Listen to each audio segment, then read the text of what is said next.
Buenas. Buenas tardes, noches ya. Bienvenidos a todos los y las estudiantes y los profesores que también forman parte de este módulo.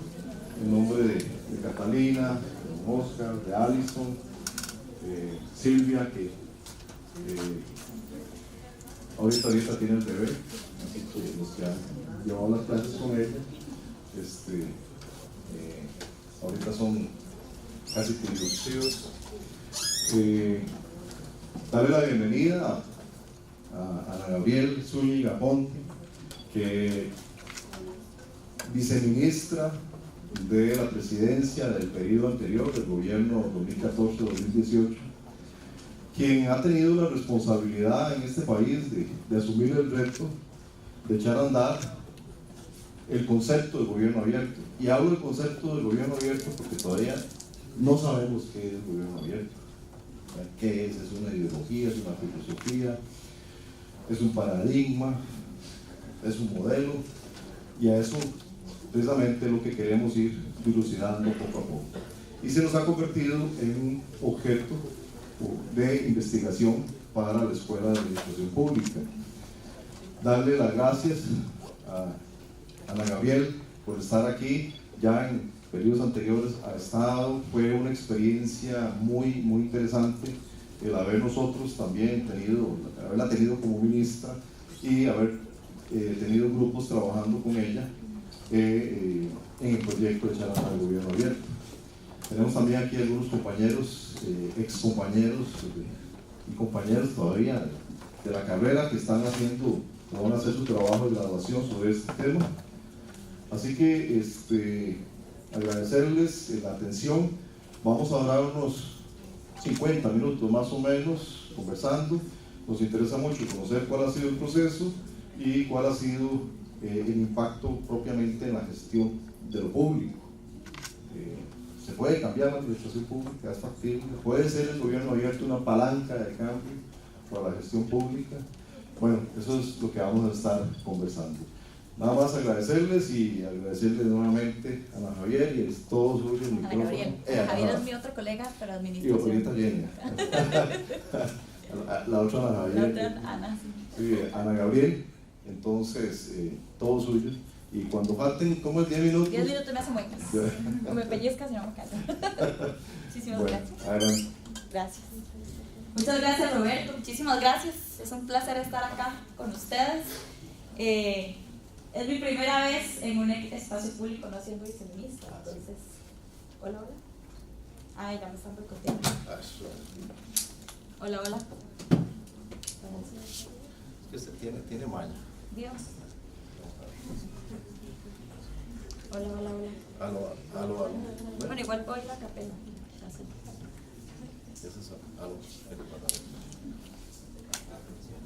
Bueno, Ana Javier tiene la ventaja tiene la ventaja de tiene buena voz. Aló.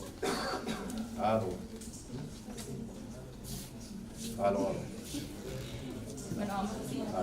No, yo creo que aló, ya. Hola. Bueno, y si no, eso es un peligro. Es que yo hablo mucho, ya sabían, entonces por eso me cortaron el micrófono. Pero se me estaba boicoteando porque hablo un montón. No, en realidad sí hablo muchísimo de este tema porque me encanta. Me siento súper feliz de que esta es mi primera vez que hablo de gobierno abierto no siendo viceministra. Es como mi primer espacio público como civil, otra vez. Se siente lindísimo, lo extrañaba un montón, no se imagina. Además, bueno, yo soy de la U. A ver, Ana Javier. Ella es Ana Javier, yo soy Ana Javier. Ella es otra crack en innovación social, así que me imagino que después la van a traer para que hable de eso. Es que ahora me dijeron Ana Javier, entonces. Esa es la razón. Esa es la lección de no llegar tarde a una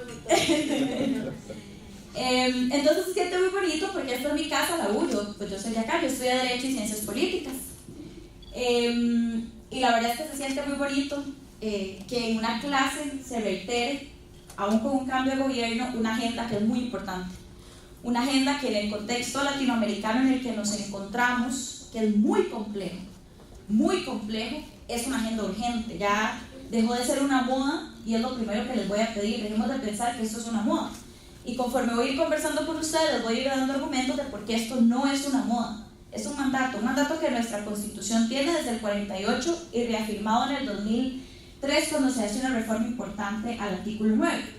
Pero antes de profundizar en este tema, y para que no sea muy aburrido solo escucharme a mí, quiero lanzar una pregunta y que por lo menos 2 personas me digan qué saben, qué piensan, qué han escuchado o qué creen que es el gobierno abierto. Sin miedo, yo no pellizco y ya no soy viceministra, entonces no les puedo hacer nada. Nada más me puedo reír con ustedes o realimentar lo que me digan. ¿Qué se les viene a la cabeza cuando les hablamos de gobierno abierto?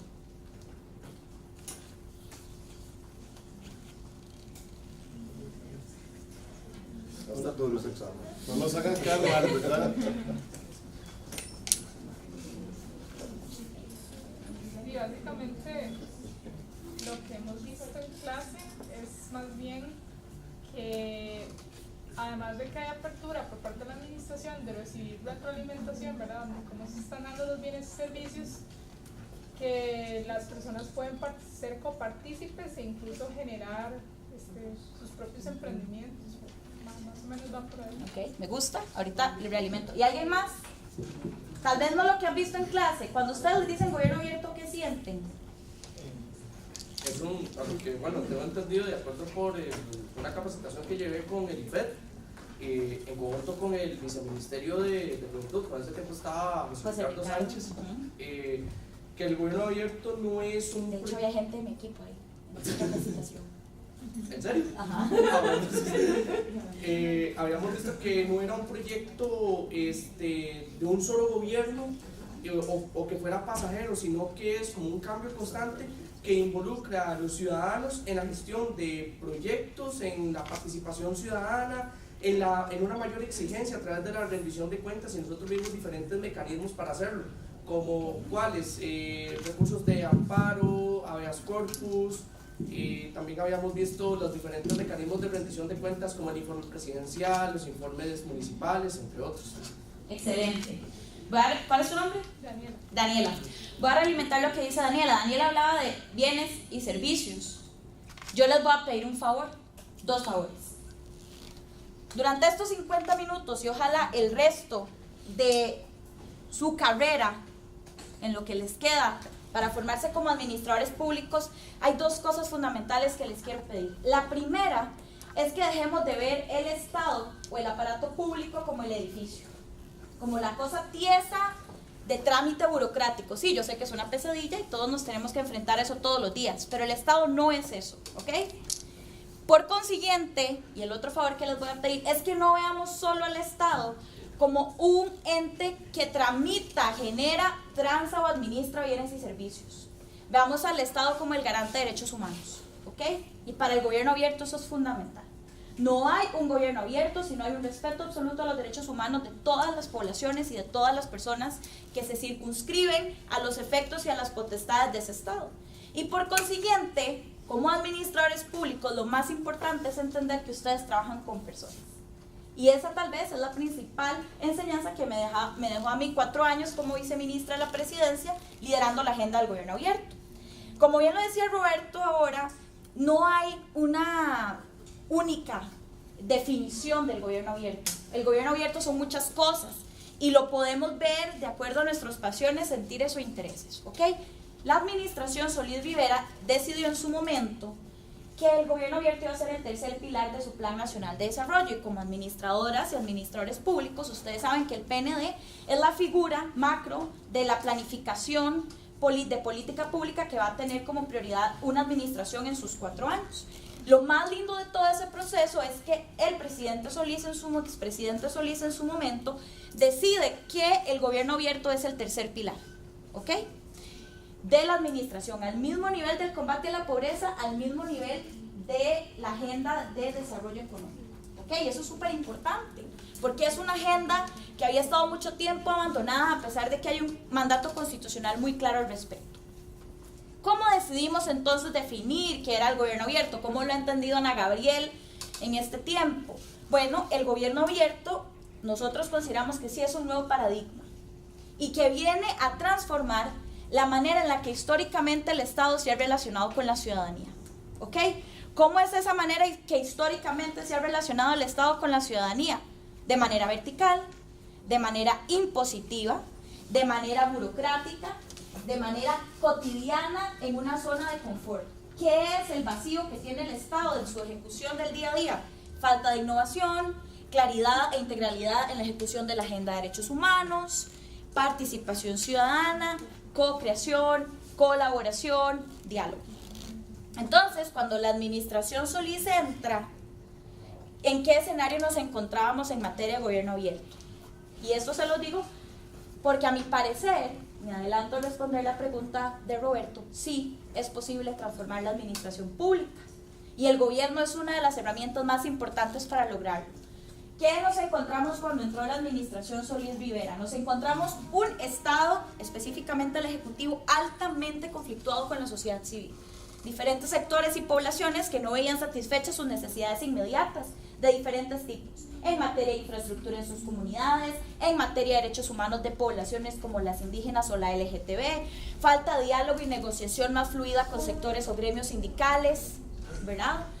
Y así un sinfín de descontentos sociales. De hecho, no sé si recuerdan, hace 4 años al gobierno anterior le recibió una huelga de maestros muy compleja, de bastantes semanas, y esa es una evidencia de que no había en realidad una claridad del gobierno abierto en la implementación. Otro tema que nos encontramos es que resulta que la agenda del gobierno abierto en la administración tras anterior estaba en la Secretaría Técnica de Gobierno Digital. ¿Ok? Y eso es lo primero que no es el gobierno abierto. Gobierno abierto no es gobierno digital. Yo necesito que se saquen eso de la cabeza. El gobierno digital es importantísimo, las TIC son fundamentales, pero nunca se puede sustituir el buen gobierno y la buena gobernanza con una aplicación o una plataforma. Siempre tiene que haber un sentido de diálogo cara a cara, siempre tiene que haber humanización de la gestión de la política pública, ¿ok? Eso es muy importante. ¿Qué nos encontramos? Portales y sitios web de las instituciones inexistentes o absolutamente desactualizados. Era un completo desastre. Y yo sé que ustedes lo han sufrido porque todos lo sufrimos cuando estamos en la U y no encontramos lo mínimo y lo básico, ni siquiera la forma más intuitiva en un sitio web de una institución pública. Y aunque no lo crean, nos pasaba entre instituciones, tampoco había facilidad de información. Entonces es una cosa esquizofrénica, porque se supone que un buen gobierno, un buen Estado busca la interoperabilidad de las decisiones, de la información para simplificar los trámites en la gestión de los bienes y servicios de las personas. Eso es súper importante. ¿Qué nos habíamos encontrado también? Nos habíamos encontrado la ausencia de visión o enfoque de derechos humanos. Y yo quiero insistir mucho en esto porque de verdad un gobierno abierto no es tal si no hay respeto a los derechos humanos, si no hay claridad de que todas las personas tienen exactamente las mismas condiciones y el Estado debe garantizarles las mismas facilidades para interactuar con él y tomar las mejores decisiones. Yo, además, siempre me pareció muy curioso que desde el 2003 Costa Rica enfrenta una reforma constitucional que hacen los diputados y las diputadas y reforman el artículo 9 de la Constitución, y les invito a que lo lean, por favor, no pueden salir de administradores públicos sin tenerlo claro. Y es el artículo 9 establecía desde el 48 la distribución de los poderes del Estado, ¿verdad? Está en ese capítulo donde se dice que son 3 poderes, que el Tribunal Supremo de Elecciones tiene la misma condición de poder que el Ejecutivo, Legislativo y Judicial. Pero en el 2003, en la Asamblea, de manera muy visionaria, y particularmente lo impulsó, si no me equivoco, la diputada Epsi Campbell, en ese momento actual vicepresidenta y canciller de la República, una reforma en la que se dijera que además los poderes del Estado tienen la obligación de facilitar las herramientas al pueblo. ¿Por qué? Porque el pueblo está al mismo nivel de los poderes, ¿ok? Y además recuerden, repasando más ampliamente la Constitución, que el soberano es el pueblo. O sea, los poderes son depositarios, transitorios y temporales para administrar decisiones, pero en realidad la voluntad es la del pueblo y la Constitución lo dice desde el 48, pero con esa reforma se reafirma la obligación del Estado de que esos poderes tienen que hacer todo lo que tenga en sus posibilidades para que el pueblo sea un igual tengan la misma capacidad de fiscalización y de toma de decisión que cualquier otro ente u órgano del Estado. ¿Ok? Eso es sumamente importante. Y esto nada más reafirma que el gobierno abierto no es una moda. Nuestro artículo 21 de la Constitución establece el derecho fundamental de acceso a la información hace bastantes décadas atrás. Eso quiere decir que el gobierno abierto lo que viene a generar es un despertar en la gestión de lo público, recordando la esencia, ¿ok? El por qué existe la gestión pública, el por qué es tan importante generar valor público en las decisiones que se toman. ¿Me escuchan bien atrás? Y por eso yo necesito que entendamos que el gobierno abierto, y esto es algo a lo que llegué ya cerrando la gestión con algunos colegas de organizaciones que estábamos hablando un día, que al final de cuentas el gobierno abierto lo que hace es abrazar una agenda que ha existido siempre. La agenda de transparencia y acceso a la información ha existido muchísimo tiempo, antes de que el gobierno abierto se acuñara como un concepto. La lucha contra la corrupción pues, prácticamente es esencial a la naturaleza humana o al ser político. Y la participación ciudadana, y pues básicamente nace con el proceso democrático electoral, ¿verdad? Entonces, el gobierno abierto lo que viene a hacer es abrazar todas esas agendas que históricamente han estado dispersas, entendiendo que sin transparencia y sin participación hay más corrupción, y con más corrupción hay menos democracia, entre menos democracia más se violentan derechos humanos. ¿Ok? Eso es sumamente importante. ¿Va quedando un poquito claro? ¿Sí? ¿Se entiende ese ornitorrinco público que decía un profe mío en la Facultad de Derecho? Precisamente porque el gobierno abierto está inherente a la agenda de derechos humanos, el derecho humano más importante que respalda cualquier acción en esta agenda es el derecho humano de acceso a la información. Y sí, todo el mundo cuando uno dice esto es ¿qué? ¿Usted cómo me va a comparar el derecho a acceso a la información con el derecho a acceso a la educación o el derecho a la salud? Pues sí, está exactamente en una escalada con una categoría distinta de derechos, ¿verdad? Pero es un derecho humano al fin. ¿Y por qué es tan importante? Bueno, a propósito del contexto de la institución fiscal en la que nos encontramos, se lo explico simple y claro. Todas y todos, con nuestros impuestos que pagamos día a día, financiamos al Estado. Las decisiones que ahí se toman, los materiales con los que se genera la información y las investigaciones o productos que generan todos los días las funcionarias y los funcionarios públicos son de nosotras, básicamente. ¿Por qué las pagamos nosotras? De nuestro bolsillo. Entonces, si yo no puedo acceder a la forma en la que se administran mis recursos, no puedo acceder a nada realmente en la administración pública, porque al final de cuentas una mala gestión de lo público implica menos eficiencia en la gestión de becas, menos eficiencia en la gestión de bonos, menos eficiencia en la gestión en general de la política social, genera altos costos en el desarrollo de obras de infraestructura que por falta de transparencia se toman pésimas decisiones, termina siendo un gremio muy pequeño el que sabe cómo gestionar infraestructura, cómo competir, cómo fiscalizar, y ocurren los grandes casos de corrupción que han aquejado a América Latina en los últimos 3 años de manera aguda, como lo hemos venido viendo, y quién sabe cuántas otras cosas más pasaron que no nos dimos cuenta. ¿Ok? Y por eso el acceso a la información es un derecho humano y está muy ligada también a la libertad de expresión.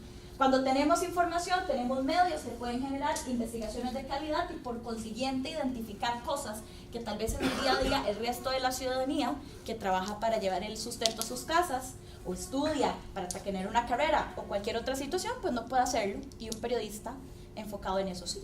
Entonces, básicamente, el gobierno abierto garantiza derechos humanos, pero también se fundamenta en un derecho humano que es absolutamente trascendental en la gestión de lo público. Respecto al gobierno abierto, Costa Rica históricamente ha tenido pues una relación muy respetuosa entre los poderes. Eso yo creo que es una particularidad muy, digamos, de la cual tenemos que sentirnos plenamente orgullosos como latinoamericanos, porque no ocurre en prácticamente ningún otro país de América Latina, porque no solo otros poderes están muy conflictuados, sino que en algunos casos pues hay mucha corrupción en la decisión entre poderes y no hay una verdadera dinámica de frenos y contrapesos. Cuando nosotras llegamos, hace 4 años, identificamos que todos los entes del Estado, en sus diferentes expresiones, estaban haciendo cosas de gobierno abierto. La Defensoría, con la red de transparencia, acceso a la información, la Procuraduría de la Ética, que es la rectora de la lucha contra la corrupción, incluso por convenios internacionales que ha suscrito el país, la Asamblea Legislativa por un impulso importantísimo de la sociedad civil impulsando el Parlamento abierto, algunos gobiernos locales como el de Curry, Cartago, innovando para acercarse a la ciudadanía, un poder judicial con una presidenta que impulsó esta agenda con un gran compromiso. Y entonces, porque no hay que inventar el agua tibia para hacer grandes cambios, sentamos a todos los actores a hablar. Y Costa Rica se convierte en el primer país del mundo en articular acciones con un enfoque de Estado abierto. Y no lo dice Ana Gabriel, lo dice la OCDE, que para el contexto nuestro, y ustedes como administradores públicos tienen que tenerlo muy bien en el mapa, es fundamental en el proceso de adhesión en el que nos encontramos en este momento para pertenecer a esa organización que le daría un gran prestigio al país en términos de desarrollo, y eso implica inversión extranjera, implica estabilidad, implica calificadoras viendo con buenos ojos la dinámica social, política y económica de Costa Rica. Y esa misma entidad establece no solo ese descubrimiento de este experimento de sentar a todas las partes, sino que además nos da un acompañamiento técnico, y logramos así en marzo del 2017 firmar un convenio que todas las presidencias de los poderes se comprometieron a impulsar la agenda de Estado abierto. Y ahora ya la gente no habla de gobierno abierto, ahora habla en Estado abierto. Eso sí es una moda, y la moda la puso Costa Rica, para que se sientan plenamente orgullosas de las grandes transformaciones que se pueden hacer. Y no solo eso, hay un montón de países en América Latina queriendo replicar lo que hacemos. Y eso es muy importante, porque no saben lo necesario que es para la paz social el Estado abierto. Y les voy a poner un ejemplo. En Costa Rica tenemos una gran complejidad de nuestra ley de contratación administrativa. Ese es un tema. Si quieren temas de tesis, destruyan esa ley y propongan una reforma, se los recomiendo, es interesantísimo y les va a dar una especialidad técnica urgente en este país. Es una agenda que realmente hay que entrarle con todo. Es para mí una de las esencias del gobierno abierto y nadie ha querido hacerlo, digamos, con el ahínco que merece. Costa Rica tiene la Ley General de Contratación Administrativa, tiene en la gestión de la infraestructura un gran desorden en términos de planificación de ordenamiento, pero además tiene el choque entre la gestión de infraestructura que hace el gobierno central y la gestión de infraestructura que se hace a nivel de gobiernos locales. Cuando deciden crear el Viceministerio de Diálogo, que es el que a mí me correspondió liderar, que no existía, esa fue una novedad que implementó la administración Solís Rivera, mi trabajo inicial ni siquiera fue enfocarme en el gobierno abierto, fue pacificar a los sectores y escuchar y dialogar, ¿verdad? Porque no había una instancia de diálogo y estaban muy conflictuados. Para el 2015, que hicimos un repaso de la cantidad de conflictos que habíamos atendido, un 60% de mi agenda estaba copada de conflictos en territorios por obras de infraestructura, por desalojos, porque se iba a ampliar una ruta, por puentes que no se habían construido, por carreteras, por acueductos. Entonces nos dimos cuenta que ahí la práctica del gobierno abierto es fundamental. Lo primero es que mandar a la policía a golpear gente no resuelve nada, complica todo. Además, la gente no tiene la culpa de la ineficiencia del Estado, ¿verdad? O sea, es absurdo mandar a golpear gente cuando soy yo la que hace mal el trabajo, ¿verdad? Eso hace que salga más caro todo. Cuando hay conflicto social, la gente no está feliz, hay bloqueos de calles, si se extiende mucho hay afectación económica de la zona, cuando hay conflicto social la obra como tal se atrasa, o sea, es una maraña de cosas. Y entonces nos dimos cuenta, cuando comenzamos a implementar los espacios de diálogo, que el simple hecho de que la gente técnica del MOP se sentara con la gente de la comunidad a explicarle por qué se había trazado el puente, cuáles son los procesos de la contratación y por qué se extienden los plazos con respecto a los que se planifican inicialmente, todo se calmaba. Y es que además el gobierno abierto implica humildad institucional. Si vas a trabajar desde el ego de la institución, no hay gobierno abierto. La gestión de lo público no es desde lo que yo creo en mi escritorio, que es lo correcto, es desde lo que la gente, el sector específico al que necesito atenderle una necesidad, considera que es lo que más le urge. Y el sistema de contratación nuestro y el sistema de compras públicas, a pesar de que es público, ¿verdad? El SICOP, cualquier persona puede ingresar y ver la información. ¿Alguien ha hecho ese experimento? No se entiende nada, al menos que seas un proveedor de una institución que se ha formado para entender eso. Y no podemos pretender que una persona que posiblemente ni siquiera tiene acceso a internet, como ocurre en Telire, en un territorio indígena, quiera saber cómo avanza la escuela, y muy difícilmente te lo va a sacar del SICOP, ¿verdad? Entonces nos dimos cuenta que el gobierno abierto en realidad está en todo lo que hace la institucionalidad, en el tema de infraestructura. Si hay un cumplimiento efectivo y proactivo de acceso a la información pública, si las instituciones dan a la gente la información de las obras que se van a desarrollar en un formato amigable y accesible, si cuando algo no se entiende o hay un atraso, instauramos el diálogo, y de esa manera además hacemos gente experta en la gestión de la infraestructura que fiscaliza y evita corrupción, voilà. Gobierno abierto en su máxima expresión en algo tan sencillo pero tan complejo a la vez como la infraestructura, como la gestión de la infraestructura, que además cuando se trata de política pública, aunque no lo crean, es tal vez de las cosas que más le interesa a la gente. A la gente le interesa ver lo tangible. Ahí es donde la gente siente que se están invirtiendo bien sus impuestos, ¿verdad? Y ese es otro tema del gobierno abierto. El gobierno abierto es muy etéreo, no lo ves. Vos no vas a ver una casa construida al final de la implementación de la Ley de Acceso a la Información. Pero posiblemente en el largo plazo vas a tener una mejor planificación del ordenamiento territorial, cero filtraciones de las listas de asistencia social de los programas de Limas, como lo logramos nosotras por ordenar eso, ¿verdad? Liderado en ese momento por doña Elena Chacón. El gobierno abierto es como la pieza que faltaba aceitada en la gestión de lo público, y no es que no estuviera ahí, siempre ha estado ahí, solo que no le habíamos dado el cuidado o la atención o la prioridad que requiere para la correcta gestión de lo público. ¿En qué se avanzó? Muy bien. Desarrollamos varias prioridades. Costa Rica, para que también lo tengan en el mapa por si se quieren especializar en este tema, en el año 2011, Dilma, la expresidenta de Brasil, y Obama, el expresidente de los Estados Unidos, deciden fundar la Alianza para el Gobierno Abierto. La hacen con The Open Government Partnership, la OGP. Ustedes pueden buscarlo en internet, está toda la información, es bastante fascinante. Yo es que soy bastante fan y fueron compañeros muy importantes para desarrollar todas las cosas que logramos. También la OCDE, y si les interesa saber qué dijo la OCDE sobre Costa Rica y el Estado Abierto, hay un estudio publicado muy sólido, también lo pueden buscar, Estado Abierto, OCDE, Costa Rica, y ahí sale. Es un libro lindísimo, hicieron un trabajote de investigación muy objetivo, muy importante, muy lindo. Volviendo al tema de la OGP, Dilma y Obama deciden fundar esta entidad como una comunidad de países amigos para intercambiar buenas prácticas del gobierno abierto, y Obama decía muy claramente que había ya un mandato necesario, y ustedes lo saben tanto como yo porque somos cogeneracionales.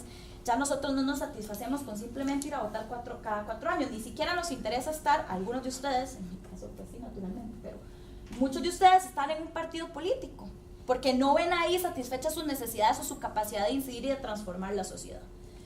Y eso naturalmente ya se está expresando en todos los países del mundo de diferentes maneras. Entonces se crea la Alianza para el Gobierno Abierto. Costa Rica decide ingresar en el 2012. Ya vamos por nuestro tercer plan de acción. A nosotras nos correspondió construir el segundo, implementarlo y construir el tercero. Y ahorita le toca pues a este nuevo gobierno la implementación del tercero. ¿Qué nos dimos cuenta? Que la casa estaba desordenada. No había claridad de nada. Entonces, nuestra decisión fue ordenemos la casa. ¿Y qué significa en el gobierno abierto ordenar la casa? Bueno, Costa Rica es de los pocos países de América Latina, junto con Venezuela y Cuba, que no tiene una ley de acceso a la información pública.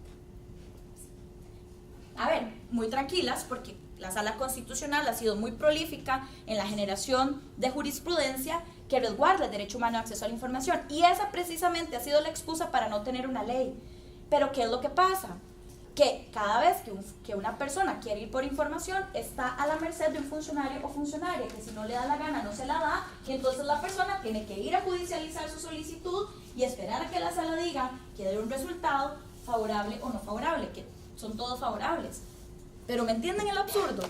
¿Por qué en lugar de invertir por cada persona que quiere una información, un buen proceso de discusión en la asamblea, una ley clara y todos felices? Bueno, nosotras decidimos impulsar un proyecto de ley que ahorita está en corriente legislativa. Hay que ver porque en realidad la prioridad pues está en el tema fiscal, pero esperemos que eso llegue a buen puerto, que yo confío de que sí, y una vez que eso se supere, pues que esta sea una de las agendas prioritarias. Pero como no podíamos esperar a ver qué pasaba en la asamblea, porque el Poder Ejecutivo no tiene control, decidimos impulsar 2 decretos fundamentales que les invito también a que los repasen. El decreto de acceso a la información pública, y la Política Nacional de Apertura de Datos Públicos, ambos con rango de decreto. Y por si quieren ser buenos fiscalizadores de lo público, no se puede retrotraer un decreto sino más cuando resguarda un derecho humano. Y ambos decretos expresamente se establecieron como herramientas que garantizan el derecho humano de acceso a la información. Y pues ya ha habido ejemplos importantes, FIP y el tema de uniones de las parejas del mismo sexo, que hicimos la opinión consultiva ante la Corte Interamericana y vieron el resultado. Es decir, no se puede generar política pública o no se puede afectar una norma que actúe en detrimento de una población o de la ciudadanía o de un derecho humano. Cualquier reforma que se quiera hacer a esos decretos es para dar más, no para quitar. ¿Ok? Sí. ¿Me puedes repetir los dos decretos? Sí, se llama el Decreto de Acceso a la Información Pública y la Política Nacional de Apertura de Datos Públicos. Si no me equivoco son el 40199 y el 40200. Y si me equivoco me perdono. No soy muy buena con los números de los decretos. Se meten en la Gaceta, ustedes ponen Decreto de Acceso a la Información, Gaceta, Apertura de Datos Públicos, Gaceta, ahí está. ¿Qué hacen estos decretos? El de acceso a la información regula algo que nosotros en esta jerga llamamos la transparencia pasiva. Es decir, establece trámites claros para cuando un ciudadano va a pedir la información, la institución sepa cómo atender esa solicitud de la manera más efectiva posible. Establece algunas sanciones, algunos mecanismos, cómo se deben articular dentro de las instituciones para hacer una gestión efectiva de la información. Y el Decreto de Apertura de Datos Públicos regula lo que se denomina la transparencia proactiva. Eso significa la liberación de datos en formato abierto de aquella información que es de relevancia para la ciudadanía o de mayor consumo. Y también puede que sea alguna información que la institución crea que es relevante y prioritaria, pero lo más importante es que sea información que la gente más consuma, que la gente más le importe. ¿Qué es el formato abierto de los datos? ¿Se van a reír? Word, Excel, CSV. Es esa información en un formato que la gente pueda manipular en positivo. Porque no hay mejor manera, y aquí Ana Javier me va a corregir, de garantizar innovación, y Alison también, de garantizar innovación social que dándole las herramientas y la información a la gente. Y si le vas a dar un PDF, no puede hacer triangulaciones, no puede hacer comparaciones, no puede profundizar en la investigación, sobre todo aquellos que les gusta trabajar con la Big Data o en general con la data, ¿verdad? Entonces nosotras comenzamos a implementar esos dos decretos, y para el que es incrédulo de la transformación que se puede hacer desde el gobierno, les cuento que con tan solo 3 meses de implementar los dos decretos en el 2017, 70 instituciones del Poder Ejecutivo mejoraron su calificación en el índice de transparencia de la Defensoría de los Habitantes. Mejoramos cómo le dábamos a la gente la información en sus sitios web. Y eso es súper importante, va a sonar absurdo, pero en serio le facilita la vida a muchísima gente, incluso a nosotras dentro de las instituciones públicas. La máxima ambición de los datos abiertos es garantizar innovación social o innovación cívica, facilitar información de relevancia de la ciudadanía y sobre todo garantizar interoperabilidad entre las instituciones, que es como el sueño mayor, y como administradores públicos deben saberlo, y es que las instituciones que tengan que realizar trámites o interactuar entre sí para dar un servicio, para facilitar un bien, para atender un usuario, puedan conectarse sin mandar a la persona a hacer 7 veces el mismo trámite a 30 instituciones diferentes y luego volver a su institución o volver a la MUNI o devolverse por la hoja del... ¿Me explico? La interoperabilidad es como una de las máximas que el gobierno abierto le interesa alcanzar, porque el gobierno abierto no es solo hacia afuera. El gobierno abierto también es el trabajo colaborativo que vos puedas generar entre las mismas instituciones. Otra de las cosas que es fundamental para el gobierno abierto, no solo los derechos humanos, esta palabra, cocreación. No hay gobierno abierto, no hay Estado abierto sin cocreación. ¿Qué es la cocreación? La cocreación es la máxima expresión de trabajo colaborativo con la ciudadanía. Es tal vez la forma más importante de honrar el artículo 9 de nuestra Constitución, e implica que nos vamos a sentar en calidad de iguales con la ciudadanía a tomar decisiones. La cocreación va más allá de una mera consulta, es diálogo, es toma de decisiones conjuntas, es un trabajo constante que no solo se desgasta cuando usted hizo una consulta antes de tomar una decisión, sino incluso en la implementación y en la evaluación de lo que se está haciendo. Importante, la cocreación no es cogobierno, no es que se le está trasladando a la ciudadanía el mandato constitucional y democrático que se delega en los que van a administrar el Estado. Pero sí implica corresponsabilidad y no hay mejor manera de solucionar los problemas públicos que escuchando a quienes aquejan esos problemas. Y la concreción garantiza eso. Y sobre todo si se hacen desde el inicio. Ejemplos importantes que realizamos en la administración anterior: la Política Nacional de Energía, que la lideró en su momento la viceministra de Energía, actual presidenta ejecutiva del ISA, doña Irene Cañas, que hizo un proceso muy interesante, que también lo lideró en ese momento la directora de RAC, que es la actual presidenta de la Asamblea Legislativa, Carolina Hidalgo, e hicieron un proceso territorializado y con diferentes sectores relacionados con el tema de energía. ¿Alguno de ustedes se enteró de eso? No, ¿verdad?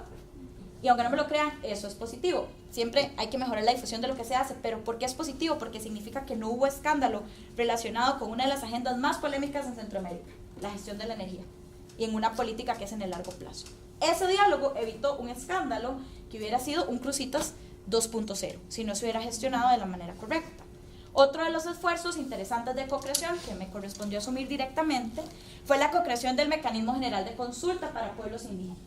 Implicó que visitáramos los 24 territorios, implicó realizar material traducido, hacer convocatoria casa a casa, perifoneo, audios en WhatsApp, caminar hasta Telire para llevar el material. Implicó transformar la planificación que habíamos pensado a solicitud de las personas indígenas y resulta en un decreto, primero en su tipo, co-creado, que garantiza el cumplimiento efectivo del convenio 169 de la OIT, que exige a los estados consultas libres, previas e informadas cuando se va a hacer alguna actuación que afecte directa o indirectamente de manera cultural, territorial, política o social a un territorio indígena o un pueblo indígena.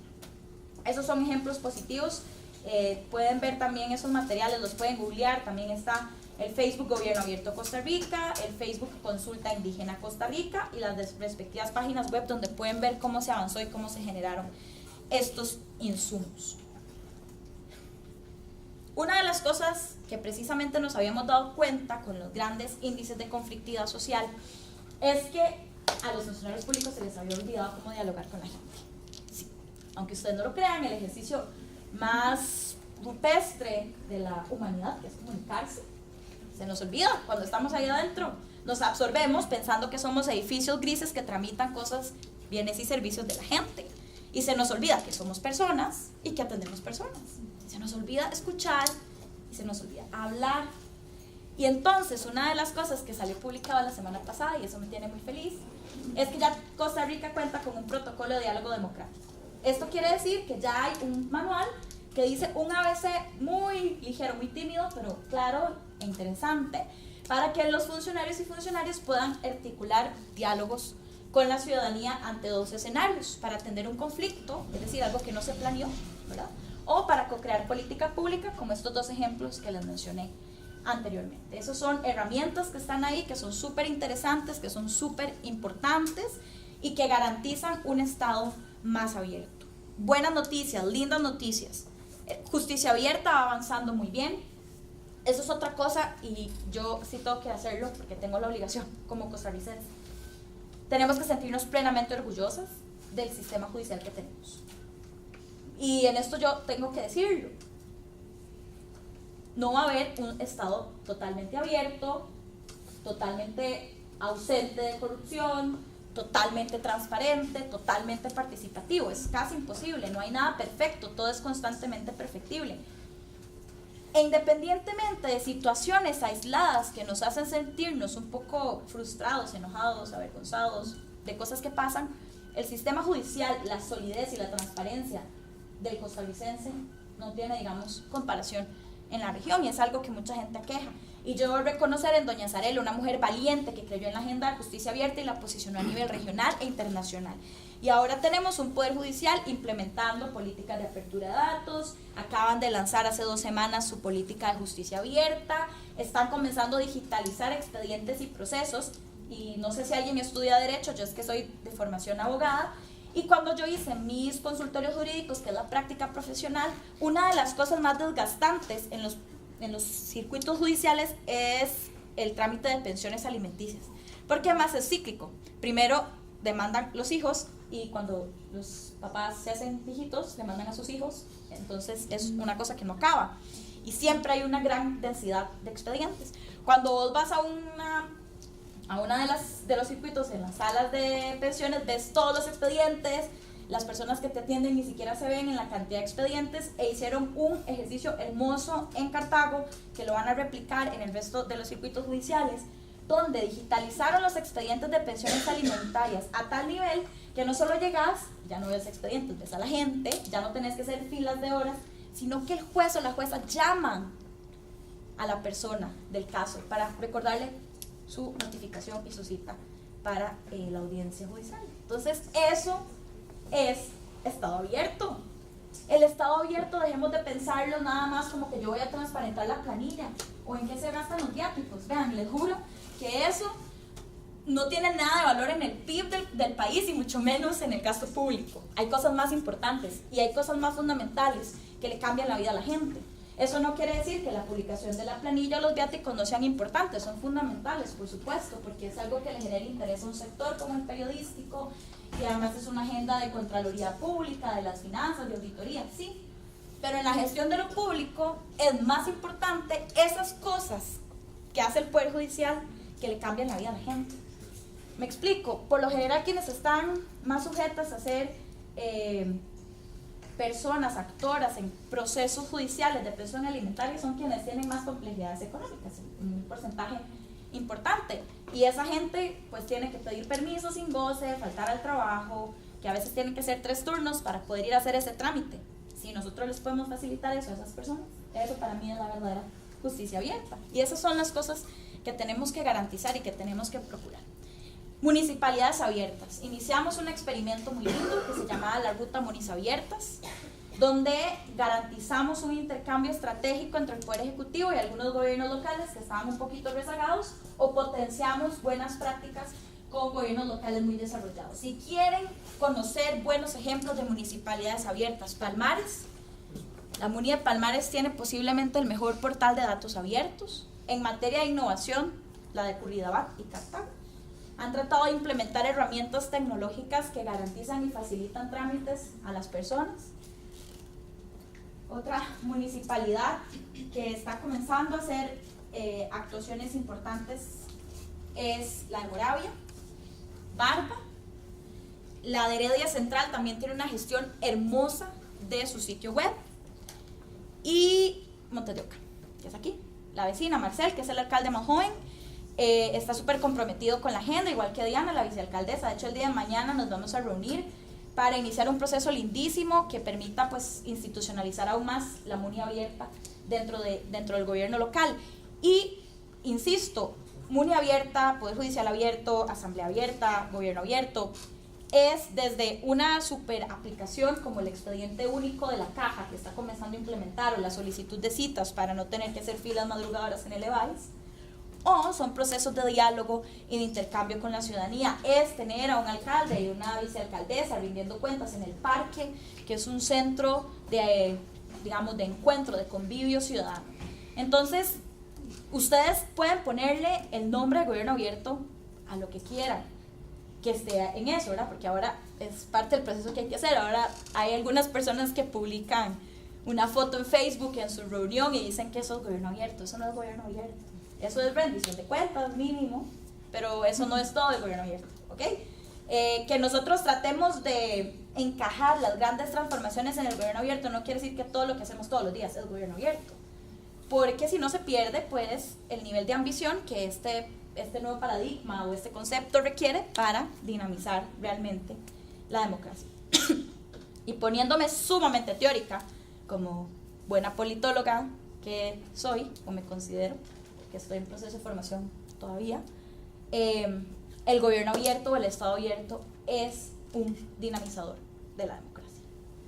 No podemos pretender, y esto lo han dicho pensadores políticos a lo largo de la historia, que le han puesto diferentes apellidos, diferentes colores al sistema democrático, no podemos pretender que hay un único estilo de democracia, unívoca y perfecta. Yo al menos soy fan de la democracia participativa, que además es un elemento pues bastante feminista de la gestión de lo democrático, pero actualmente vivimos en una democracia representativa que va en camino a garantizar espacios de participación, pero no es participativa. Y el gobierno abierto, el Estado abierto, obliga, bueno, empodera a la sociedad civil, pero además obliga a las instituciones a estar siempre al día, ¿ok? Y eso dinamiza la democracia. Cuando hay una democracia dinámica, hay ciudadanía empoderada con capacidad de fiscalización. Cuando hay una ciudadanía empoderada, exige a quien administra en ese momento el Estado, y si eso es así, hay mayor calidad en la generación de lo público, ¿verdad? Porque estoy obligada a hacerlo bien, estoy obligada a hacerlo mejor. Si yo les contara cómo era el reclamo de las personas indígenas en el 2014, el nivel de avance político y expertise al 2018, luego de los procesos con nosotras, para mí ese es el principal legado más allá del decreto. Es haber generado empoderamiento social e incluso que líderes indígenas de años de no hablarse por procesos viejos se volvieran a reencontrar en un espacio para tener una posición ante el gobierno en la negociación del decreto. Eso es el Estado abierto, eso es democracia. Y cuando hay calidad en la gestión de lo público, hay paz social. No puede haber Estado abierto sin paz social. Que lo digan los vecinos de Nicaragua y los hermanos de Venezuela también, ¿verdad? No hay gobierno abierto, no hay Estado abierto si no hay paz social. Eso es así. Sin paz social, la concreción no se puede dar. Sin paz social, se van a estar violentando derechos humanos. ¿Sí? Es inherente la paz social. Puede ser un resultado de la implementación del Estado abierto, como pasó con el gobierno nuestro acá en Costa Rica. Una sociedad sumamente conflictuada que mermó en el conflicto. Transformaciones que logramos con la implementación de todos estos procesos. Repaso. Ser el primer país del mundo en consolidar una estrategia de Estado abierto según la OCDE y según sus estándares, lo cual es muy importante. Porque un país no adherido, un país en proceso de adhesión, logró poner acá la barra. Y eso es súper importante. Se mejoró la gestión de la información en los sitios web de las instituciones públicas. Mejoramos la mejor calificación de Costa Rica en el índice de percepción de la corrupción. Y somos país colíder junto con Chile, gobierno abierto de la región. Bueno, y ustedes van a decir, ¿y esto qué mide? ¿Qué? Bueno, además de todo esto, con la gestión del ministro de la Presidencia en ese momento, Sergio Alfaro, y el Instituto Costarricense sobre Drogas, que es rector en el tema antilavado y antifinanciamiento del terrorismo y demás, lograron impulsar una agenda de normas anticorrupción tan sólida que Costa Rica no entró a la lista gris, del Grupo de Acción Financiera Internacional, que es del GAFI, exactamente, que es sumamente importante en términos de nuestra adhesión a la OCDE. De hecho, la GAFI está en la sede de París de la OCDE.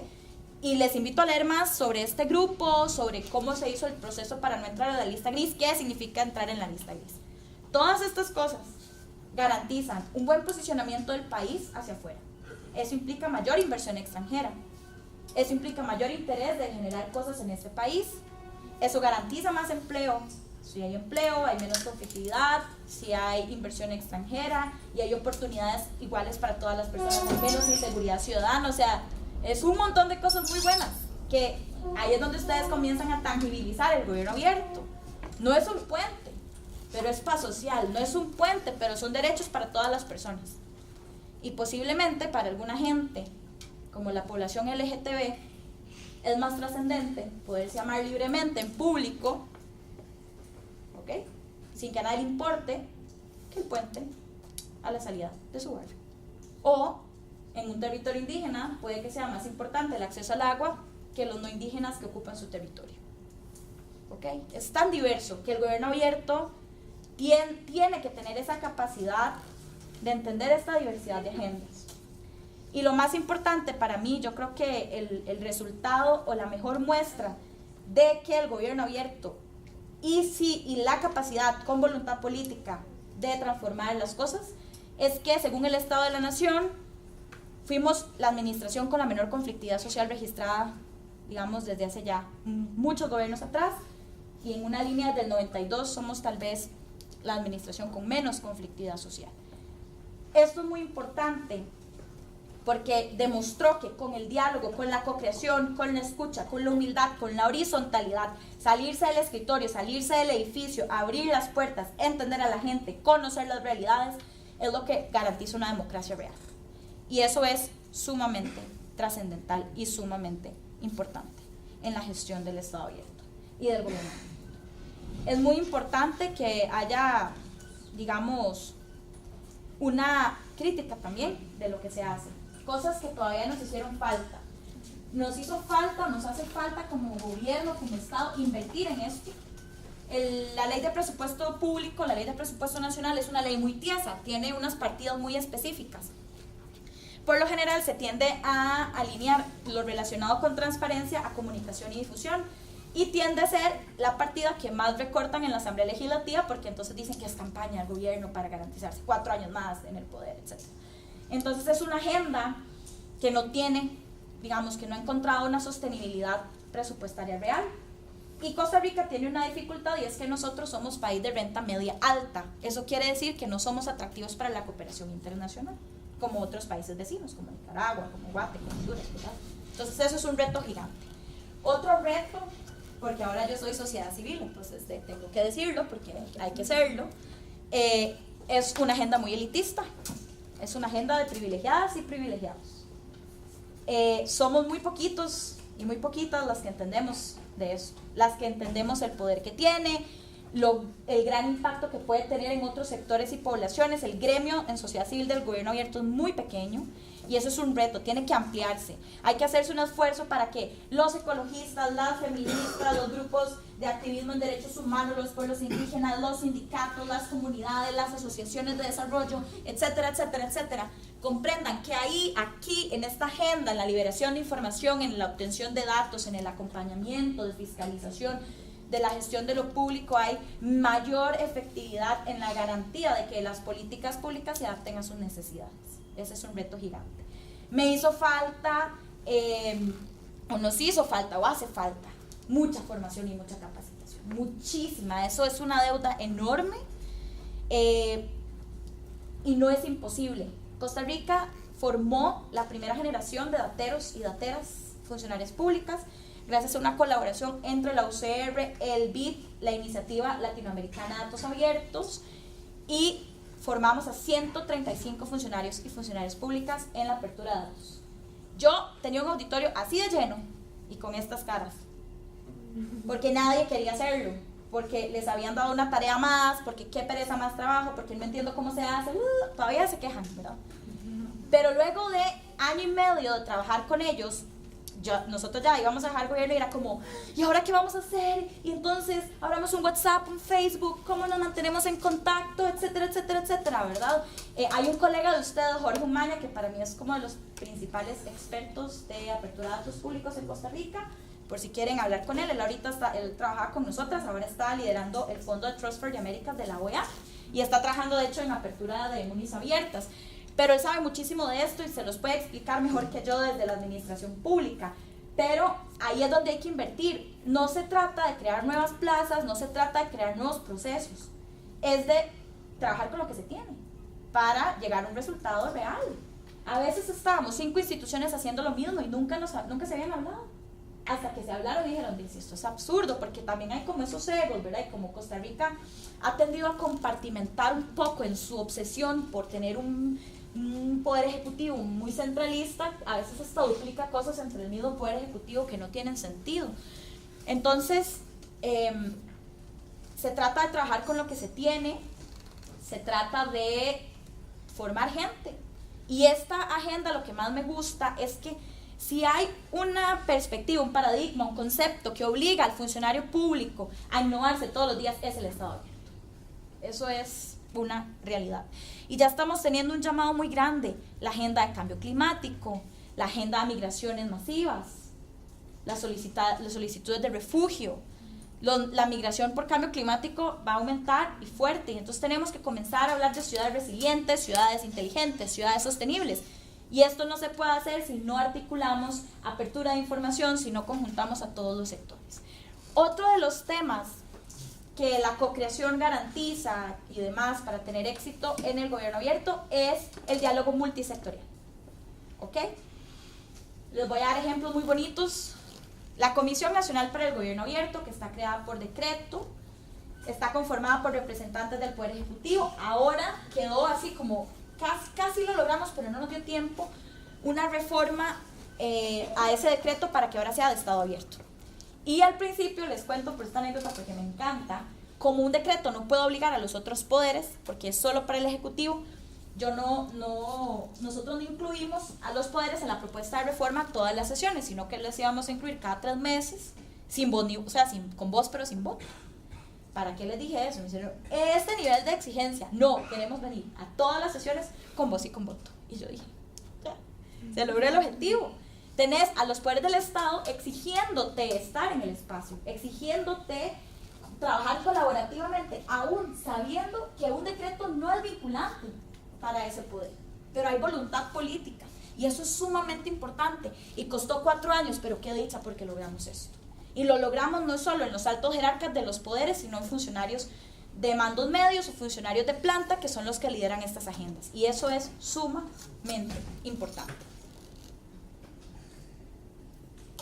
El enfoque multisectorial de la comisión implica, como les comentaba, representantes del Poder Ejecutivo, ahora van a entrar los de Estado, 2 representantes de sociedad civil, un representante de CONARE y un representante de la OCAEP. Esos números están en una discusión pendiente para ver qué tanto aumentan, porque sí se tiene que garantizar cierta, digamos, paridad o equidad en los esfuerzos, ¿verdad? Porque no puede ser 20 de gobierno y 3 de sociedad civil. Y nosotros hemos querido separar academia, sector privado y sociedad civil. Aunque alguna gente, o al final de cuentas, todos estos son sociedad civil, sí como que ha habido una discusión por tratar de separarlo, ¿verdad? Que entre gobierno y no gobierno, ¿ok? Y esas relaciones estratégicas son sumamente importantes, como bien lo decía Roberto, y aquí tengo 2 colegas que nos ayudaron en algún momento, que no me conociera un trabajo del curso, algunos que quieren hacer su tesis sobre este tema. Nos hicieron una generación de herramientas que no teníamos y nos facilitaron un montón de cosas que no habíamos visto, porque en lo cotidiano también a veces una se pierde un poco, ¿verdad? En la gestión. Esa relación estratégica con los estudiantes de este curso, con la Escuela de Admin Pública, la de Políticas, la de Derecho, con el CICAP, nos permitió avanzar en un montón de cosas que solas posiblemente no lo hubiéramos logrado, porque la academia tiene una legitimidad y capacidad instalada, formativa, investigativa, que el Estado en su gestión de lo público en el día a día no tiene. Y por otro lado, el sector privado es tal vez de los entes que más experiencia tiene en su historia en innovación, y hay que aprender mucho de ellos. Hay que dejar de ver al sector privado como el monstruo capitalista que se quiere comer a todos.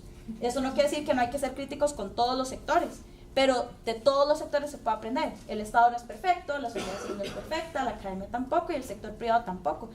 Pero una de las principales lecciones es que cuando nos sentábamos y nos daban horas de horas discutiendo el decreto de acceso a la información, nos damos con todo, discusiones intensas, hubo peleas complejas de argumentos, pero el resultado nos alivió muchísimo. Y el nivel de complicidad que se generó al final es sumamente importante. Y no podemos pretender que las grandes transformaciones tan ambiciosas que los estados abiertos quieren alcanzar las pueda hacer solo el entramado estatal. Es una cosa necesariamente colaborativa.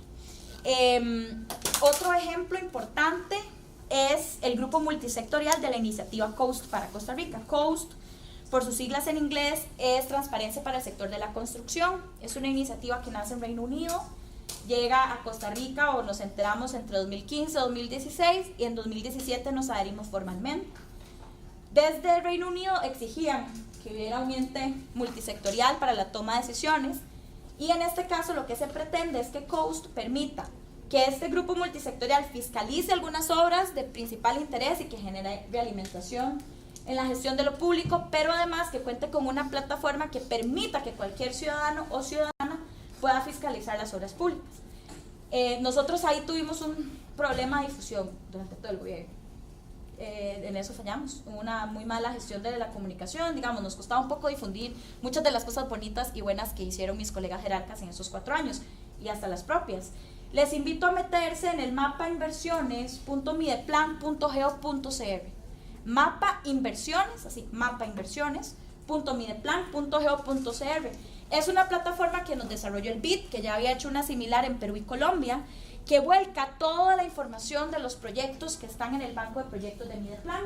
Todavía falta, no están todos los proyectos de obra pública, es un proceso que es progresivo. hay además que alinear y homologar la forma en la que se presenta la información. Incluso, aunque no lo crean, las instituciones no tienen un registro de imágenes de la base de la obra. Todo eso tuvimos que hacer una directriz.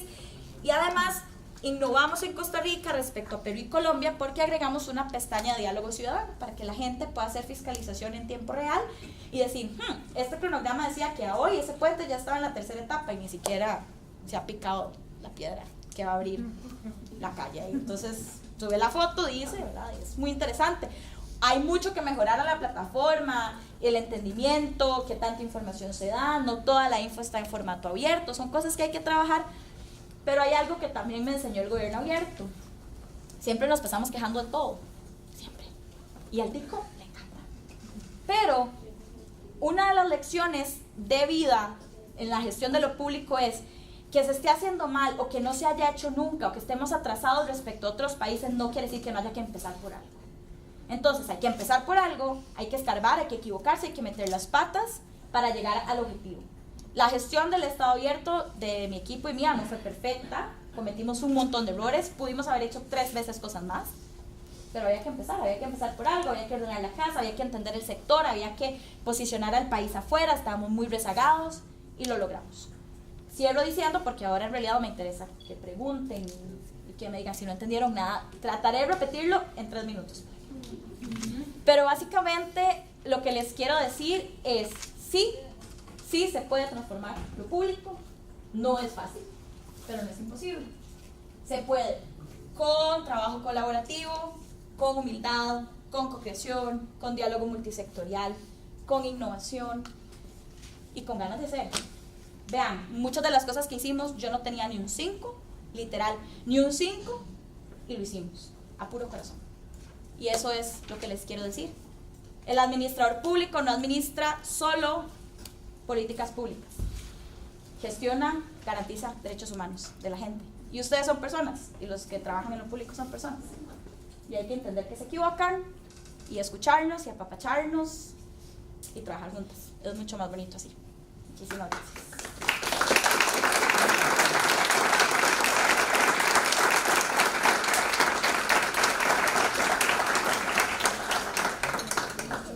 Muchísimas gracias, yo creo que ha sido muy positivo, muy esclarecedor toda la presentación y quedan, ¿verdad?, muchísimas ganas de seguir conversando sobre el tema. Después vamos a tener otros espacios que van a ser de espacios de discusión y que vamos a tener algunos en el streaming para que poderlo compartir con estudiantes y los otros grupos que vienen atrás también, con los cuales también se están trabajando en el laboratorio de innovación. Grupos de estudiantes que algunos de ustedes no sé si estarán, pero son grupos que vienen de los estudiantes de segundo y tercer año. El tema de la innovación, ¿verdad? Aquí están los estudiantes, cada uno con un proyecto, más o menos unos 18 proyectos que procuran ser de innovación, pensando en la co-creación. Y encontramos esa muralla en el sector público, ¿verdad? Algunos un poquito más permeables, otros menos. Entonces, a mí me gustaría que los estudiantes no solo hablaran del tema de gobierno abierto, también de lo que la exposición nos enseñó y algunos temas. Entonces, invito a que hagan las preguntas, pero también sobre el tema de innovación, ¿verdad? Que creo que lo tienen a flor de piel ahorita, ¿verdad? Están todos trabajando en el proyecto. Entonces les invito a que hagan las preguntas. Bueno, estimada doña Ana Mariel. Ana. Bueno, No sabe lo que me ha costado quitarme esos años que me acumularon, esos 4 años de gobierno, así que Ana, perfecto. Está bien, voy a dejar la formalidad, ¿no? Por favor. Bueno, ustedes entran como, en este caso, una estructura completamente nueva. El Partido de Acción Ciudadana entra en 2014. Gente en la mayoría de los cargos completamente nueva, hablando de las altas estructuras. ¿Cómo fue que inició ese proceso de gobierno abierto, sabiendo que, a lo que tengo entendido, la administración Chinchilla Miranda no tenía un precedente, era un tema un poquito reciente que costaba mucho trabajarlo, y que tal vez la expectativa para ese entonces, de hace 4 años, teníamos un clima completamente distinto a nivel nacional, venía de mucha protesta social, venía con otras condiciones de que la gente tenía sed más como de obras públicas, de cosas tangibles, y yo creo que ninguno de los costarricenses teníamos pensado acerca del gobierno abierto. ¿Cómo fue que les impulsó esa idea de desarrollarla y al final tener estos productos concretos que usted mencionó, como por ejemplo el mecanismo para la consulta indígena, y que hagan que las personas también puedan, por así decirlo, conocer esos procesos de co-creación, de transparencia y rendición de cuentas? ¿Qué fue lo que los llevó a...? Qué dicha que me hizo esa pregunta, porque fue algo que se me olvidó contar. Y debo decirlo, porque yo creo que también la gestión de lo público es no ser mezquinas. Y yo creo que la administración Laura Chinchilla inició el camino. Tal vez no con tanta claridad, pero en realidad es que creo que todos los países, ¿verdad?, no empezaron con tanta claridad. Y yo sí reconozco eso en el trabajo, pues en la decisión política de la señora expresidenta y de Michael Porras, colega de ustedes, administrador público, que ahora es mi compañero en IVOS, que es mi nueva casa profesional. Y él estaba en la Secretaría Técnica de Gobierno Digital y le correspondió implementar el gobierno abierto en un clima muy adverso, donde no, digamos, porque es muy diferente haber llevado gobierno abierto desde la presidencia que desde la Secretaría Técnica de Gobierno Digital, y era Michael solo. En mi caso, yo por dicha tuve un equipo de gente pues muy valiente, además la mayoría de administradores públicos, debo decir. Francela Valerín, que también es colega de ustedes, fue la primera coordinadora de gobierno abierto. Vamos a ver varias cosas. Primero, reconocer que el gobierno de doña Laura sí había iniciado esto, pero además lo inició como al cierre de su gobierno, entonces como que tal vez la contundencia no estuvo. No, tal vez hubo fallos en la gestión con la sociedad civil, porque cuando nosotras entramos estaban muy conflictuados con gobierno en ese momento en ese tema, como en muchos otros. Debo decir que el rol de la sociedad civil ahí fue fundamental, y se me olvidó decir eso. Cuando se está en lo público, hay que pensar en la sostenibilidad de lo que se hace. Lo que se hace no puede ser para hacer un cheque en una lista, es porque se planea con el mayor enfoque de largo plazo posible, es decir, se prospecta para que tenga éxito hacia el futuro. Y la mejor manera de que una política pública sobreviva en el tiempo es gracias a la sociedad civil. Porque cuando usted le da un derecho a la sociedad civil, no se lo puede quitar así de fácil. Eso no pasa. Pueden pasar décadas, pero algún día se va a despertar esa sociedad civil y va a exigir que se cumpla aquello que algún momento tuvo o aquello que no tiene y necesita. En ese momento, Carolina Flores, que ha sido profe de la escuela de ADMI, que es experta en estos temas, que además es una gran amiga, es una colega, que además estuvo con Auge y demás, tocó la puerta de mi oficina y me dijo: hey, nosotros tenemos compromisos internacionales en esta agenda, estamos quedando muy mal, ha habido, digamos, cierto nivel de conflicto con sociedad civil y queremos que la agenda sobreviva. Y aunque ya en el PAC en ese momento, en la gestión del plan de gobierno y de la discusión, se hablaba de gobierno abierto, no había tanta claridad como la que nos trasladó la sociedad civil, que ya tenía tiempo en esto. Entonces, cuando estábamos conversando alrededor del Plan Nacional de Desarrollo, pues yo llegué, le hablé al señor presidente, al ministro en ese momento, que era don Melvin, y les dije: hey, esta agenda. Y me dijeron: claro, ese es el tercer pilar, el gobierno abierto. Entonces, pues ahí se decidió que se iba a sacar de la Secretaría Técnica de Gobierno Digital, que la íbamos a asumir en presidencia, etcétera, etcétera. No fue fácil, pero fue posible gracias a la sociedad civil. Y reitero, nadie sabe mejor lo que necesita, lo que quiere, y nadie puede dar las mejores soluciones que el sector o población que se vea quejada por la situación. Ellos saben mejor que nosotras, y a veces el Estado se complica tanto buscando una solución y ni siquiera eso era lo que les interesaba, era otra cosa más sencilla y totalmente diferente.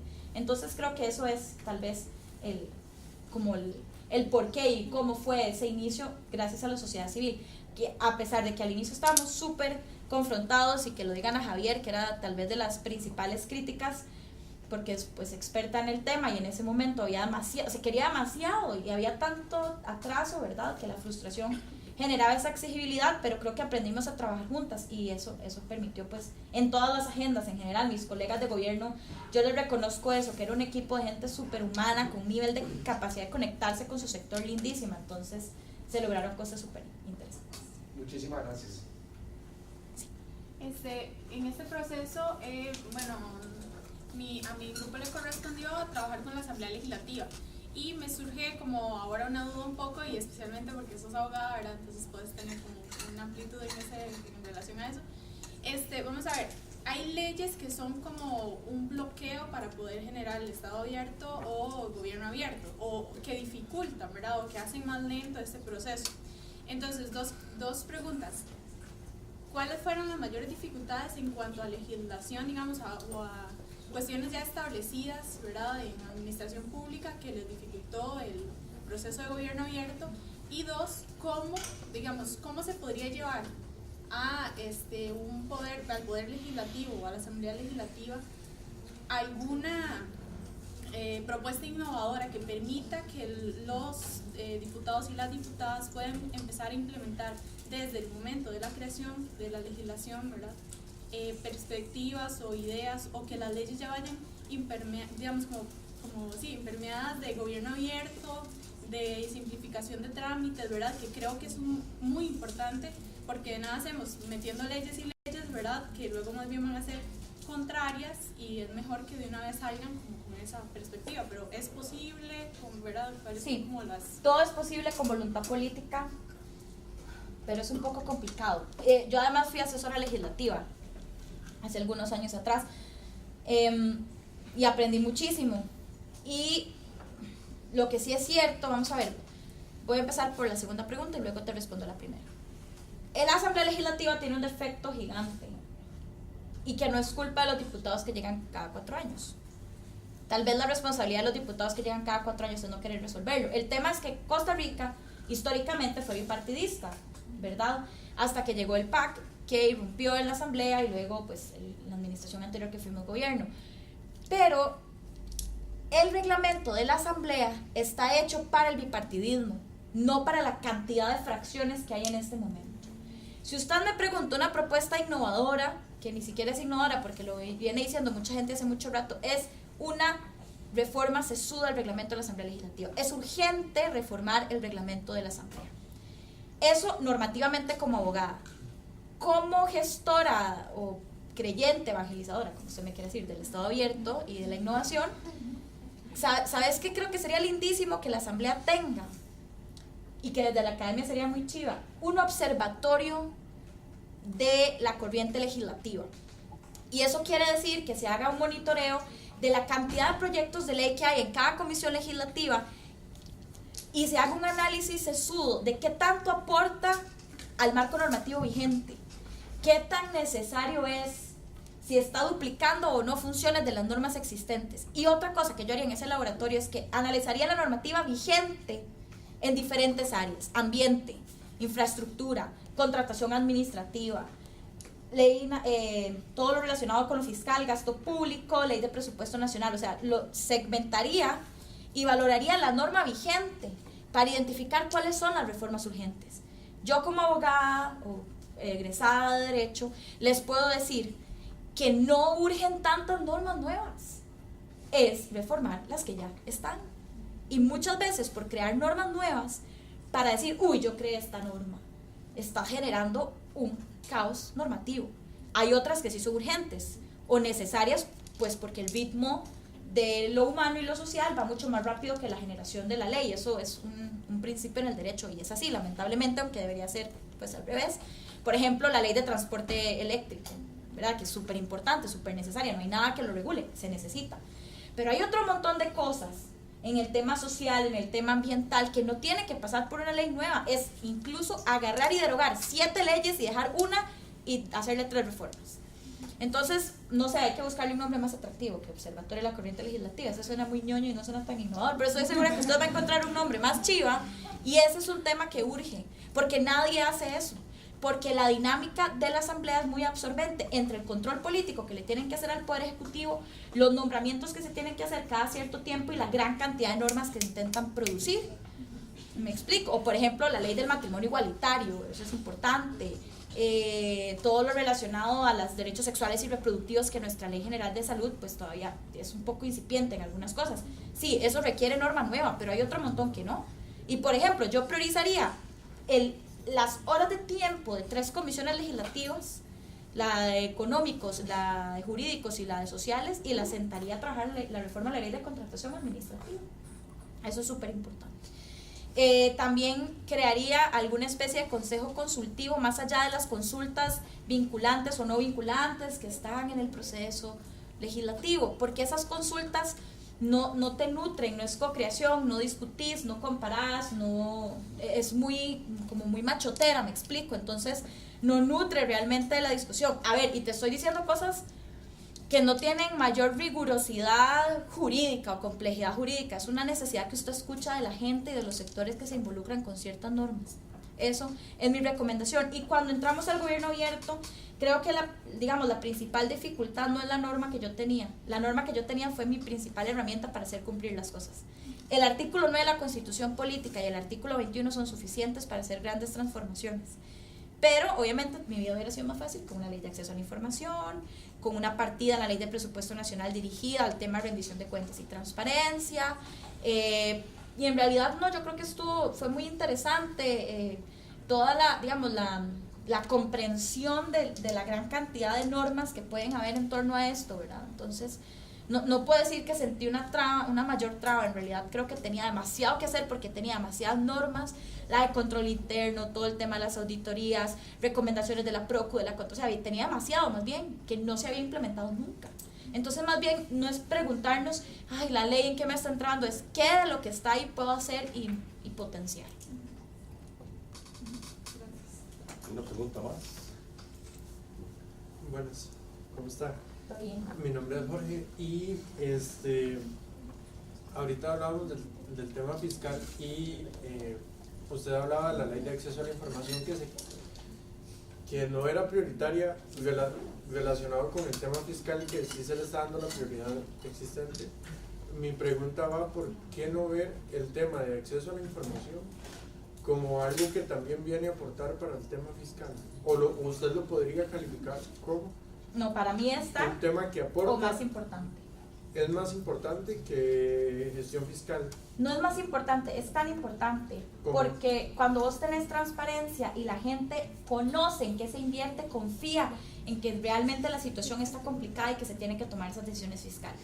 Vos no puedes pretender que todo el mundo de repente sea economista, entienda las discusiones que se están dando y además el único mensaje que le llega es más impuestos, se va a grabar la canasta básica, se va a grabar esto, el pobre es el en el que va a recaer todo, ¿verdad? Entonces para mí Ana Gabriel Zúñiga es mucho más importante porque estás hablando de un estrato que debería garantizarse antes de discutir lo fiscal, pero en el contexto económico en el que estamos es tan importante, o incluso yo lo sacrificaría porque si no logramos la reforma fiscal no vamos a poder implementar el montón de cosas que se requieren para garantizar mayor transparencia en muchas políticas públicas, en muchas normas y en el ejercicio de muchos derechos que dependen de esa sostenibilidad económica del país.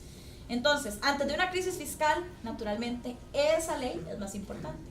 Durante la crisis fiscal es tan importante o sacrificable en comparación con la situación que tenemos en este momento.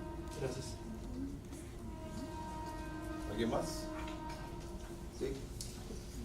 ¿Cómo debo entender la diferencia entre gobierno abierto y Estado abierto?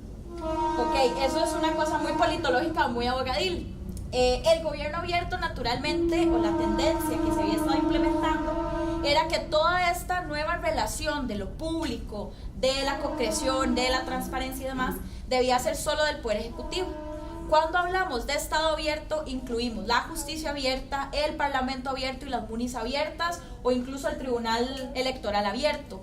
Cuando hablamos de Estado, lo vemos ya como una política que trasciende una voluntad de una persona, de un presidente o una presidenta, sino que incluye pues ya una voluntad general de un montón de gestores de lo público, de administradores y administradoras públicas, que pues al final de cuentas convivimos todos los días porque todos los poderes nos relacionamos, y también la Defensoría y la PROCU y la Contraloría, quienes además han sido activos participantes del proceso de Estado abierto desde hace ya 4 años. Entonces, cuando hablas de Estado abierto, le estás llevando al siguiente nivel. O sea, ya es el gobierno abierto Super Saiyajin. O sea, ya ahí es infalible. ¿Por qué? Porque al final de cuentas, y esto es lo más importante, cuando el Estado le falla al ciudadano, a la persona poco le importó si fue el funcionario de la ventanilla de la IA, el alcalde, el regidor con una decisión, el diputado con una ley, un juez con un atraso en una resolución. Es la institucionalidad, lo público lo que le está fallando.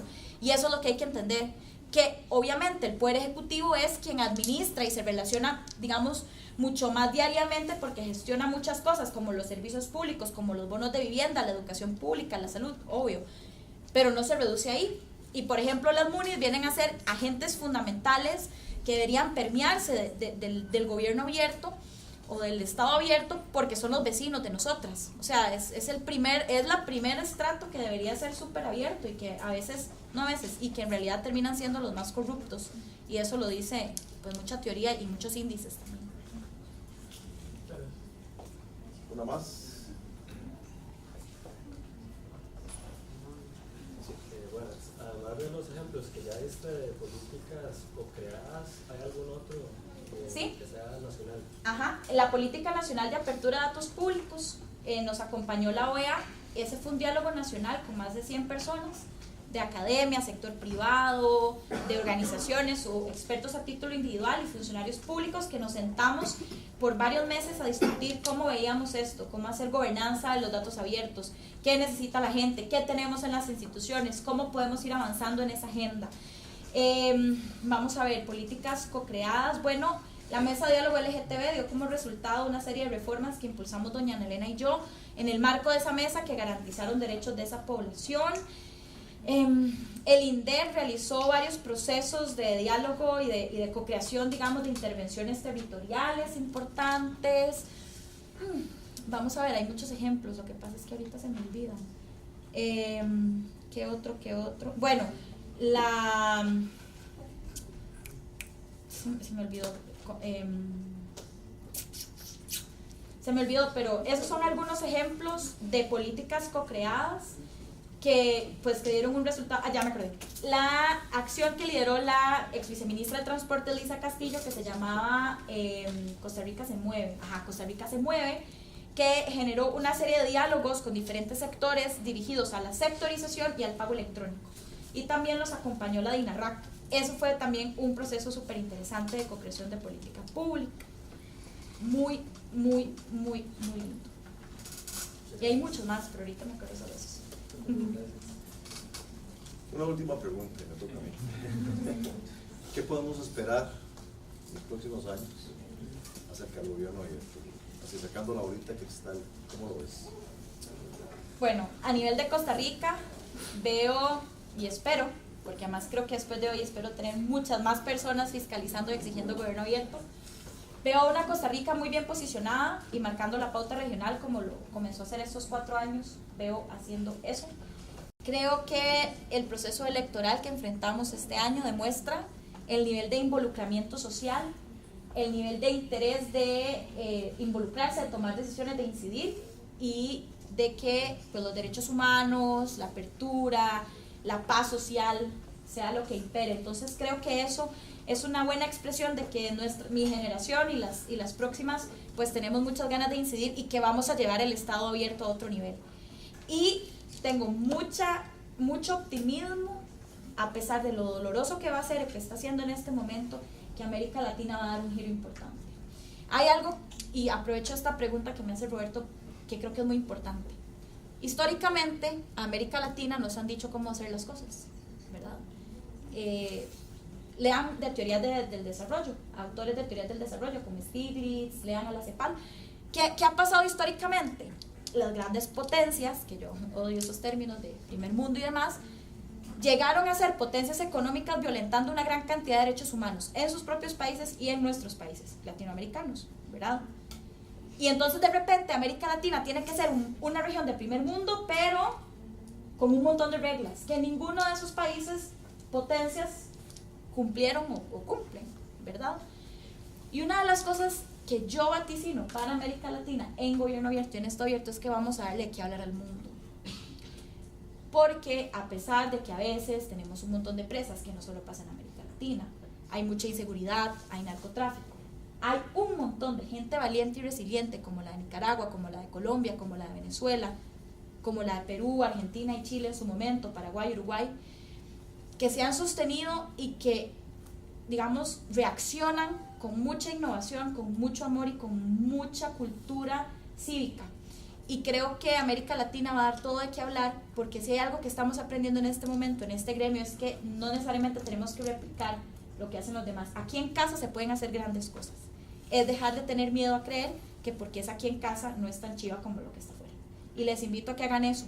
En Costa Rica, en América Latina, en América en general, tenemos todo que dar. Hay gente muy valiente, muy brillante, muy impresionante. Una de ellas está aquí con ustedes, que es Ana Javier, que es experta en innovación social. Alison, que también está trabajando y haciendo cosas lindísimas. Aquí hay demasiada, Carolina Flores, o sea, hay gente joven que está haciendo cosas diferentes. Entonces vaticino muchas cosas buenas para la región, a pesar de que el proceso para llegar ahí nos va a doler y nos está doliendo. Pero el resultado de eso va a ser un refrescamiento y una reconfiguración de los sistemas democráticos y de los sistemas políticos como los conocemos. Y eso para mí, al final de cuentas, pues es Estado abierto. Muchísimas gracias. Yo creo que se merecen.